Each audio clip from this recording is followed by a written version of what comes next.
મહેસાણામાં 5 વોલ્વો સહિત 70 નવી બસોનું લોકાર્પણ કરવામાં આવ્યું. ગુજરાતના ગૃહમંત્રી હર્ષભાઈ સંઘવીએ કર્યું લોકાર્પણ. મહેસાણાના મુસાફરીમાં થશે વધારો.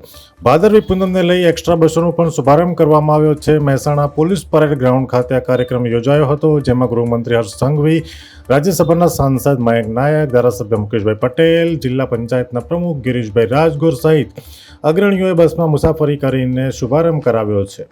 અહેવાલ કનકસિંહ રાજપૂત, મહેસાણા.